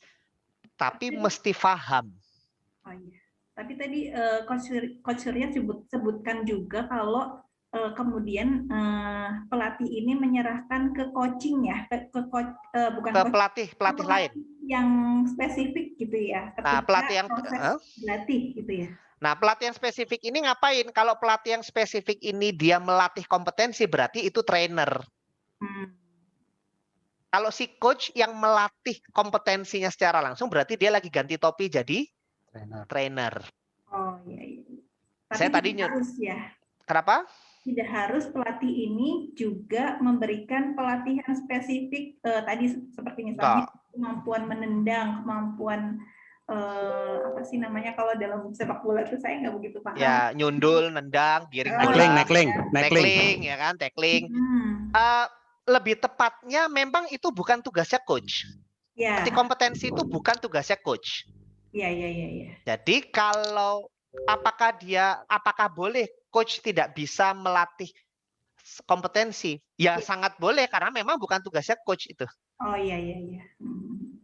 Tapi coach perlu tahu mungkin ya. Perlu tahu. Betul. Perlu tahu. Paling enggak coach itu ngerti tackling yang benar itu gimana. Iya. Nendang bola yang benar itu gimana? Kudu tahu. Ya kan? Oke. Bahkan coach perlu tahu, kalau coach sepak bola, coach itu bahkan perlu tahu pengetahuan tentang fisik. Sehingga dia bisa tahu kapan pemainnya sudah mencapai batas, kapan pemainnya masih bisa di-push lagi. Gitu.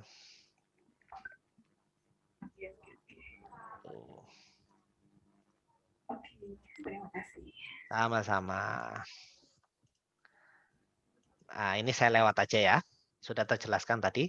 So, kalau misalnya kita bicara soal pencapaian goal, kalau kita ingin seseorang atau coachee mencapai goal, sebenarnya kan prosesnya kan begini. Pertama, dia membuat planning. Betul ya? Dia membuat planning. Coachee kita, dia membuat planning. Dia pasti bikin rencana dong. Terus dia melakukan eksekusi. Betul? Ya kan? Lalu dalam proses setelah eksekusi itu, dia akan tahu sesuatu. Oh, saya kurang di sini. Saya perlu belajar ini. Iya nggak? Oh, waktu saya jualan tadi, saya waktu ditanya-tanya tentang produk, saya nggak paham betul. Berarti saya perlu ningkatin pengetahuan tentang product knowledge. Maka ada proses learning, belajar di situ. Ini adalah lingkaran yang dilakukan coachee kita dalam upaya mencapai goal. Pertanyaannya, apa yang dilakukan oleh seorang coach di sini? Maka dalam fase planning, coach itu melakukan meeting and discuss dengan coachee-nya. Oke. Supaya coach-nya juga tahu ini coachee-nya akan mengeksekusi apa nanti. Ya kan?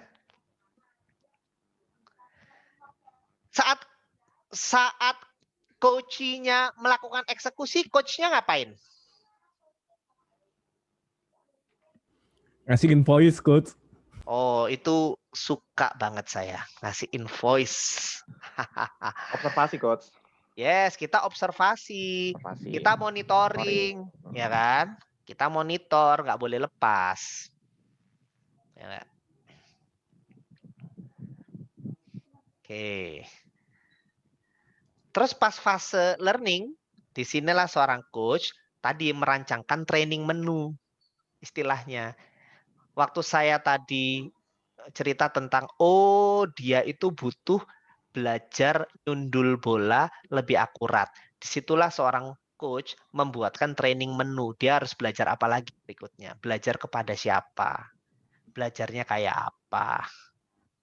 Sehingga kalau kita ringkas, seorang coach itu ngapain aja sih? Wes 3 ini. Coach itu pertama, melakukan meeting and discuss. 2, melakukan monitoring. 3, membuatkan training menu. Selalu berputar di 3 hal itu, seorang coach.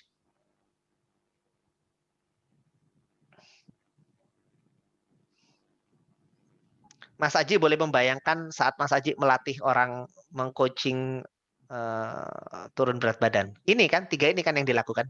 Iya, coach, benar. Teman-teman yang jadi business coach misalnya di sini.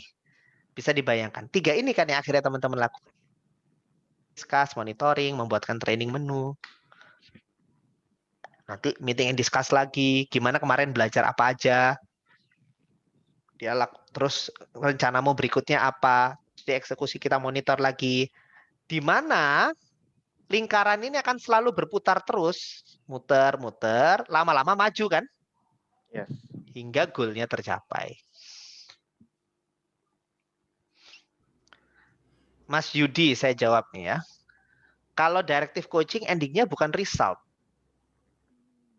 Endingnya result. Endingnya result. Kenapa eksekusi di tengah? Karena kan orang seringkali tidak sekali eksekusi langsung tercapai kan? Iya nggak? Kan tidak sekali eksekusi langsung tercapai. Gagal lagi, belajar lagi, di planning lagi berikutnya, eksekusi lagi, gitu terus. Dari sini ada pertanyaan?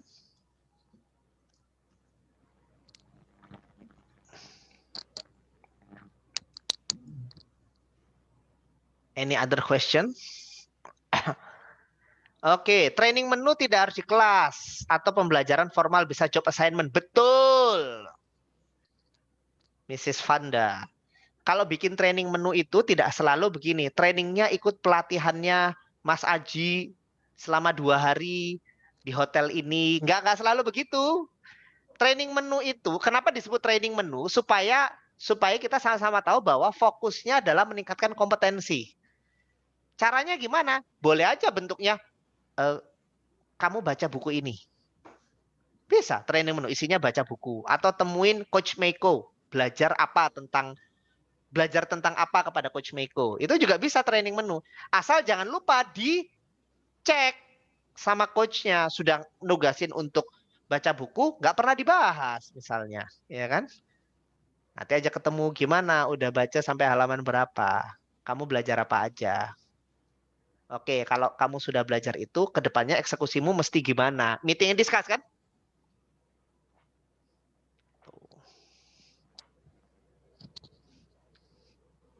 Muternya di situ aja.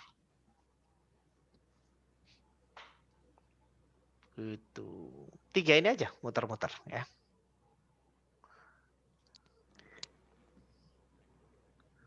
Mau nanya? Mas Arief mau nanya sepertinya? Enggak. Mau ngapalin aja MD, MOTM, MD, TOTM. Oh ya, MD, MOTM. So, ada satu insight tentang dancing. Dancing itu, saya nggak pernah sih dansa, cuman sering lihat kan dansa. Dansa antara 2 orang itu akan terjadi lancar kalau apa, teman-teman? Apa, Coach? Dansa antara dua orang itu akan terlihat indah kalau apa? Keduanya tahu aturan. Sehati. Apalagi gerakannya. Hafal gerakannya, trust, oke. Sinergi, saling memahami di chat ya. Tuh, seirama. Nah, seirama itu kan begini sebenarnya. Dalam dansa itu kita seringkali melihat ada orang yang lebih agresif mengendalikan gerakan, ada yang pasif ngikutin gerakan satunya, benar nggak? Dan itu sering bergantian. Kadang-kadang si cewek yang lebih agresif mengatur gerakan, kalau si ceweknya agresif, maka yang cowoknya pasif ngikutin. Lalu di tengah-tengah si cowoknya yang lebih agresif untuk mengatur gerakan, si ceweknya pasif. Kalau dua-duanya agresif, jadi nggak dansanya? Pusing, Coach, mabok. Pusing, mabuk, bertengkar. Kalau dua-duanya pasif gimana? Nggak jadi dancing. Nggak jadi dancing, ya kan? Coaching juga sama. Terkadang kita yang perlu lebih aktif, coaching lebih pasif, direktif. Terkadang juga coaching lebih aktif, kita coachnya lebih pasif, fasilitatif. Disinilah kita dancing. Terkadang kita yang mengarahkan, terkadang kita ngikutin maunya coach. Dancing. Selamat dancing itu kita pastikan mengarah pada goal yang diharapkan. Goalnya siapa? Goalnya coaching-nya. Kalau kita ekstrim ke salah satu, pokoknya coaching itu ya directive coaching, maka nggak bisa dancing. Karena ada saat-saatnya coaching kita butuh fasilitatif, tapi kita maksain direktif. Bahkan sebaliknya, kalau kita ekstrim hanya di fasilitatif, akan sulit dancing. Kenapa? Karena akan ada saat-saat di mana coaching kita butuh di direct, dan kita mati kutu, tidak dancing. So, kita kuasai keduanya. Direktif kita kuasai, fasilitatif kita kuasai sebagai 2 senjata yang akan membuat proses coaching kita lebih fleksibel. Di saat proses coaching kita fleksibel, maka proses coaching akan selalu maju ke depan. Dan goal coaching kita tercapai. Mari dancing dengan keadaan, mari dancing dengan coaching kita. Nah. Nasihat dari John Wooden, seorang basketball coach dari University of California, legendaris John Wooden ini. Dia bilang, a coach is someone who can give correction without causing resentment. Jadi coach itu adalah orang yang bisa ngasih koreksi tanpa penolakan. Artinya coach adalah orang yang bisa memastikan selalu ada perbaikan demi perbaikan di setiap prosesnya, sehingga prosesnya terjaga berprogres maju ke depan. Dari saya sekian, teman-teman. Ini nomor WhatsApp saya, email saya, dan akun IG saya. Monggo kalau kita mau diskusi, Coach Peko nanya, apakah materi dibagikan? Ini saya rekam, Coach. Nanti saya masukin di YouTube. Yang merasa ini manfaat, silahkan dibagikan ke siapapun yang mau dapat. Ya. Mungkin sekitaran, anggaplah asar sudah pasti terupload. Begitu ini selesai, kan di-render dulu. Habis itu langsung saya upload siang. Moga-moga asar udah selesai. Begitu teman-teman. So, dari saya ada pertanyaan kah?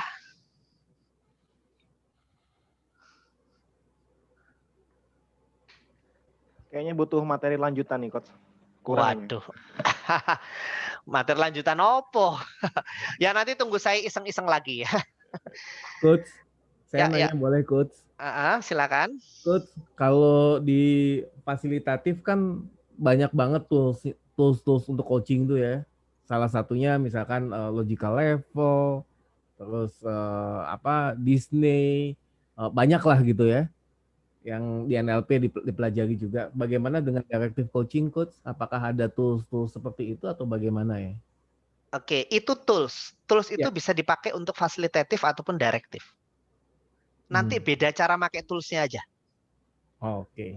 Gitu. Jadi toolsnya tetap sama ya, Coach ya? Bisa. Cuman cara makainya aja beda. Jadi tadi disebut bisa, berarti ada juga tools yang berbeda. Apakah ada tools khusus untuk directive coaching? Sebenarnya gini, saat kita bilang tools-tools tadi, itu tidak bisa disebut sebagai tools untuk fasilitatif coaching. Tools untuk coaching. Ya, tools untuk coaching gitu aja. Gitu. Jadi mau dipakai untuk directive bisa, fasilitatif bisa. Siap. Gitu. Tuh. Dan sebenarnya begini. Ya ini perlu kita akui bersama ya, teman-teman ya. Saat kita sudah menggunakan framework, misalnya neurological level itu kan sebuah framework ya. Berarti itu kan kita sudah membatasi bahasan pada koridor framework itu kan? Ya. Sebenarnya kita sudah menerapkan unsur behaviorism di situ. Artinya kalau kita menggunakan sefasilitatifnya kita, kalau kita udah pakai tools yang berframework seperti itu, sebenarnya kita sudah memasukkan unsur direktif di sana. Karena kita mengarahkan coach kita untuk berfokus pada satu framework. Begitu kan sebenarnya.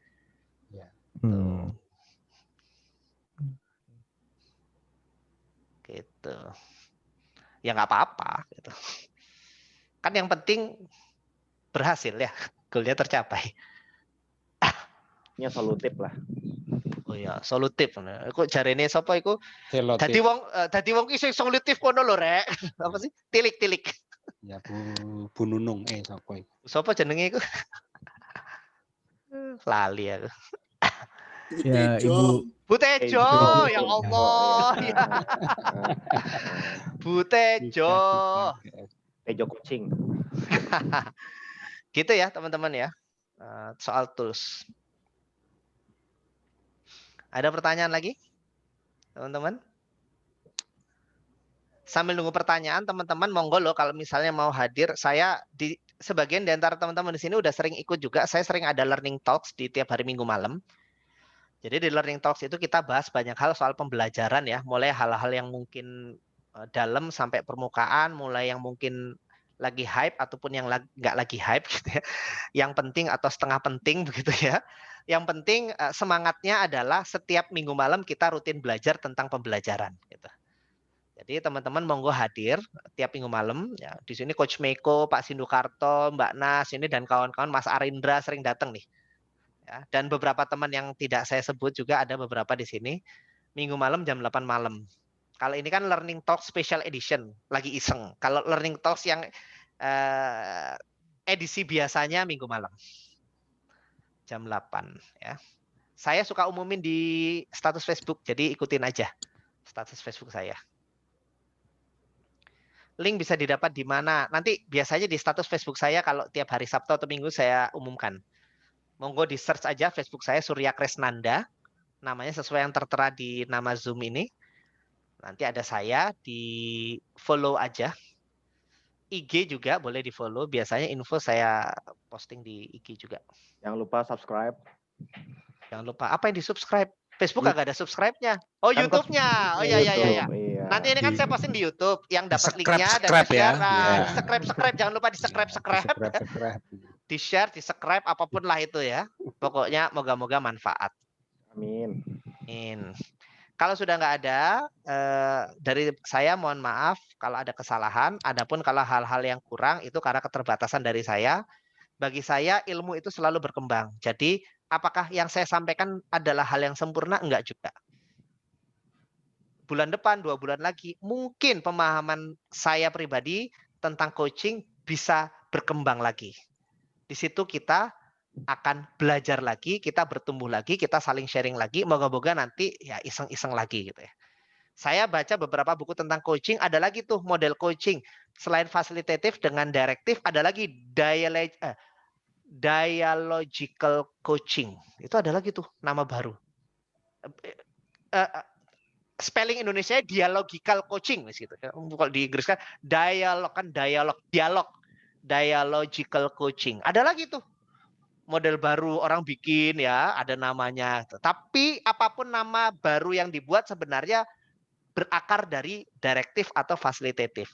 Nanti orang akan banyak mengembangkan dari 2 hal ini biasanya. Gitu teman-teman. Aduh, ampun Coach Meko di chat. Tuh. Mbak Ae juga terima kasih, teman-teman semuanya terima kasih atas hari ini. Saya izin tutup. Tepuk tangan dong buat kita semua. Terima kasih Coach Surya. Terima kasih Coach. Thank you ya. Terima kasih Coach Surya. Ya, wassalamualaikum warahmatullahi wabarakatuh. Waalaikumsalam warahmatullahi wabarakatuh. Ya. Yo. Makasih Pak. Yo, dadah. Thank you Mas Coach. Thank you.